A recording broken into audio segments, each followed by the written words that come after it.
আমি ডক্টর অনুপম সরকার বলছি। অন্য দিনের মতো আজকেও বায়োকেমিক এবং হোমিওপ্যাথি মেডিসিন দিয়ে কিভাবে ফার্স্ট এড ট্রিটমেন্ট করা যায় সেই বিষয়ে আমার ভিডিও আমি করছি। আজকের আলোচ্য বিষয় হচ্ছে চিকেন পক্স। এই যে ওয়েদার চেঞ্জ হচ্ছে, এই সময়ে চিকেন পক্স এর প্রাদুর্ভাব দেখা দেয়। অনেকেই আক্রান্ত হন। ও এর লক্ষণ হচ্ছে যে প্রথমে একটু জ্বর আসবে, গা হাত পায়ে ব্যথা হবে এবং দু একদিন পর থেকে দেখা যাবে কি পেটে, পিঠে বা শরীরের বিভিন্ন জায়গায় ছোট ছোট জল ভরা ঘামাচি মতো একটু বড় সাইজের এরকম বড় বড় ঘামাচি দেখা যাবে, যার মধ্যে জল ভরা। এইবারে কি হবে, যতক্ষণ না এইগুলো সারা গায়ে ভালোভাবে বেরোচ্ছে, এই পক্সের উদ্ভিদগুলো, ততক্ষণ কিন্তু জ্বরটা বন্ধ হবে না, জ্বরটা চলতে থাকবে। আর গা হাত পা ব্যথা সেই সঙ্গে থাকবে। তো এই সময়ে কি হয়, আমাদের কিছু ওষুধ খাওয়ার প্রয়োজন হয়। কেননা ঠিকমতো যদি শরীরের মধ্যে ওইগুলো না বেরিয়ে আসে, তাহলে কি হয়, আপাতত হয়তো কিছুদিনের মধ্যে সেরে গেল, কিন্তু কিছুদিন পরে আবার দেখা দেবে। সেই জন্যে ওগুলো যাতে শরীরে ঠিকমতো বেরিয়ে আসে, তার জন্যে দেশীয় পদ্ধতিতে কি হয়, আমাদের মা, মাসিমারা, দিদিমারা মেথির জল খাওয়াতেন। আমরাও সেটা করতে পারি। সকালে এক গ্লাস, বিকেলে এক গ্লাস মেথি ভিজানো জল খাওয়া যায়।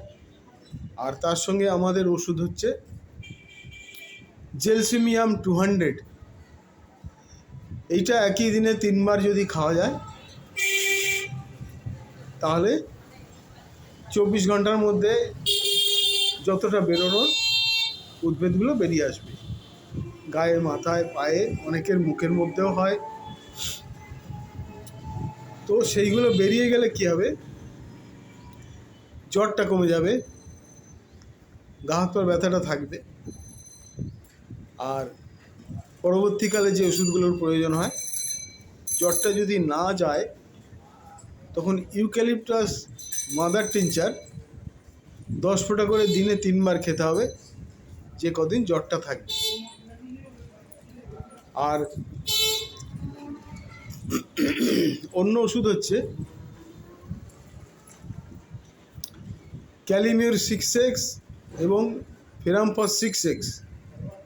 এই দুটো ট্যাবলেট, দু রকমের ট্যাবলেট থেকে 4টে 4টে 8টা করে দিনে 2 বার সকালে বিকালে খেতে হবে। আর 5/30 দুপুরে ও রাতে খেতে হবে। আর এই সঙ্গে যেটা করতে হবে কি, আমিষ খাবার বন্ধ রাখলে ভালো হয়। ননভেজ না খেলে যে উদ্ভিদগুলো আস্তে আস্তে শুকোবে, ওর মধ্যে চুলকানাগুলো কম হবে। ঝাল মশলা বা বেশি যদি ননভেজ খাওয়া হয়, এগুলো চুলকানা বাড়বে এবং ক্ষতটা একটু বড় বড় হতে পারে। সুতরাং নিরামিষ খাবার এই সময় ভালো। আর তার সঙ্গে কি হয়, একটু করে 2 বেলা মাখন খেতে হবে। কারণ 20-25 গ্রাম করে মাখন 2 বেলা খেলে, তাহলে কী হবে, উদ্ভিদগুলো খুব সুন্দরভাবে শুকিয়ে যাবে এবং খোসা উঠে পরিষ্কার হয়ে যাবে, আর শরীরে দাগ থাকবে না। আর এই সময় খেয়াল রাখতে হবে কি, যেন ঠান্ডা না লাগে।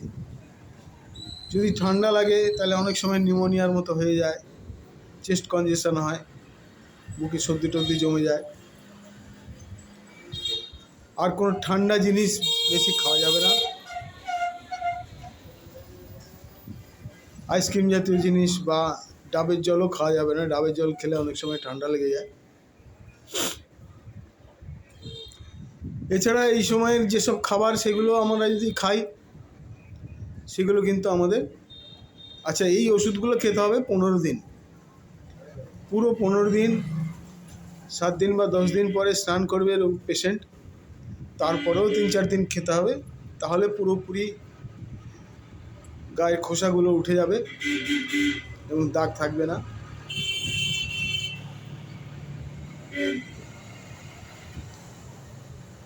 আর প্রিকশনের জন্যে, যার হয়নি সে প্রিকশনের জন্য খেতে পারে মেলান্ড্রিনাম 200, মেলান্ড্রিনাম 200 দিনে 2 বার করে পরপর 2 দিন, যাদের হয়নি তারা খেতে পারেন।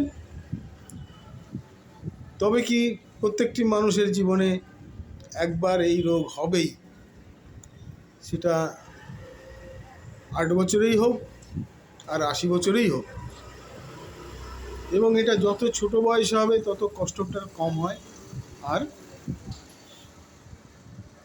দ্রুত আরোগ্যও হয়, বেশি বয়স হলে কষ্ট বেশি হয়। এছাড়া আমাদের এই সময় প্রকৃতিতে যেসব জিনিস পাওয়া যায়, যেগুলো আমাদের এইসব পক্স ইত্যাদি ভাইরাল ডিজিজ থেকে আমাদের রক্ষা করে, যেমন হচ্ছে সজনে ডাঁটা,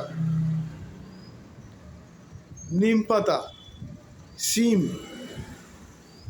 এগুলো যদি প্রত্যেক দিনের খাদ্য তালিকায় থাকে তবে ভালো হয় এবং এই রোগ হওয়ার সম্ভাবনাটা কমে যায়। আচ্ছা, আজ এই পর্যন্ত, সবাইকে শুভেচ্ছা জানাই। আশা করি আগের মতো আপনারা ভিডিওটাকে লাইক, শেয়ার এবং সাবস্ক্রাইব করবেন, এবং কোনো প্রকারের যদি মতামত ব্যক্ত করতে চান আমার কমিউনিটি প্ল্যাটফর্মে আপনারা অবশ্যই আসতে পারেন, সেখানে আলোচনা হতে পারে। সবাইকে ধন্যবাদ, নমস্কার।